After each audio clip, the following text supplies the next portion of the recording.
नमस्कार दोस्तों, आज की कहानी बहुत ही मजेदार होने वाली है। कहानी है काल के संदेशे। इसमें बताया है काल मरने से पहले हमें क्या क्या संदेश भेजता है। एक चतुर व्यक्ति को काल से बहुत डर लगता था और वह सोचता था कि मेरी किसी भी क्षण मृत्यु हो सकती है। वह क्या करे। एक दिन उसे चतुराई सूझी और काल को ही अपना मित्र बना लिया। उसने अपने मित्र काल से कहा, मित्र तुम किसी को भी नहीं छोड़ते हो, किसी दिन मुझे भी गाल में धर लोगे। काल ने कहा, ये मृत्यु लोक है, जो आया है उसे मरना ही है। सृष्टि का ये शाश्वत नियम है, इसलिए मैं मजबूर हूँ। पर तुम मित्र हो, इसलिए मैं जितनी रियायत कर सकता हूँ करूंगा ही।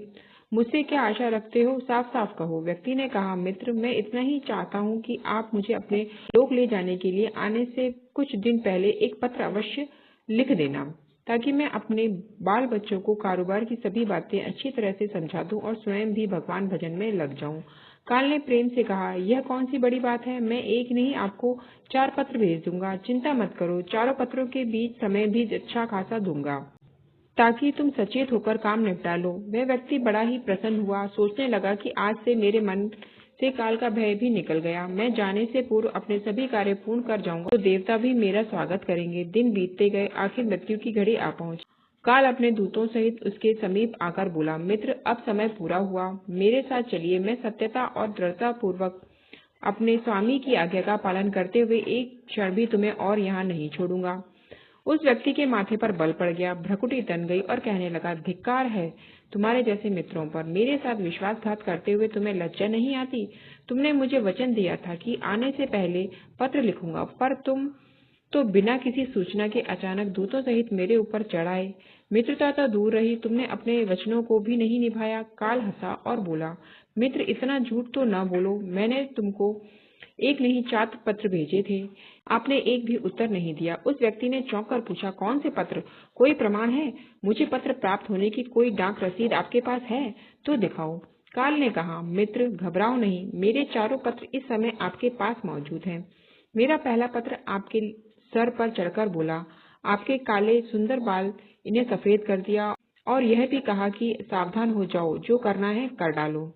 बनावटी रंग लगाकर आपने अपने बालों को फिर से काला कर लिया और पुनः जवान बनने के सपने में खो गए। आज तक मेरे श्वेत अक्षर आपके सर पर लिखे हुए हैं। कुछ दिन बाद मैंने दूसरा पत्र आपके नेत्रों के प्रति भेजा। नेत्रों की ज्योति मंद होने लगी, फिर भी आंखों पर मोटे शीशे चढ़ाकर आप जगत को देखने का प्रयत्न करने लगे। 2 मिनट भी संसार की ओर से आंखें बंद करके ज्योति स्वरूप प्रभु का ध्यान मन में नहीं किया। इतने पर भी सावधान नहीं हुए तो मुझे आपकी दीन दशा पर बहुत तरस आया और मित्रता के नाते मैंने तीसरा पत्र भी भेजा। इस पत्र में आपके दांतों को छुआ, हिलाया और तोड़ दिया। आपने इस पत्र का भी जवाब न दिया, बल्कि नकली दांत लगवाए और जबरदस्ती संसार के भौतिक पदार्थों का स्वाद लेने लगे। मुझे बहुत दुख हुआ कि मैं सदा इसके भले की सोचता हूँ और यह हर बार एक नया बनावटी रास्ता अपनाने को तैयार रहता है।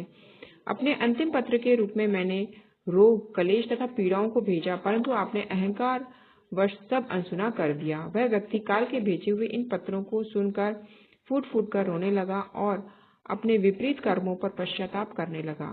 उसने स्वीकार किया कि मैंने गफलत में शुभ चेतावनी भरे इन पत्रों को नहीं पढ़ा। मैं सदा यही सोचता रहा कि कल से भगवान का भजन करूंगा, अपनी कमाई अच्छे शुभ कार्यों में लगाऊंगा, पर वह कल ही नहीं आया। काल ने कहा, आज तक तुमने जो कुछ भी किया, राग रंग, स्वार्थ और भोगों के लिए जानबूझकर ईश्वरीय नियमों को तोड़कर तुमने कर्म किए।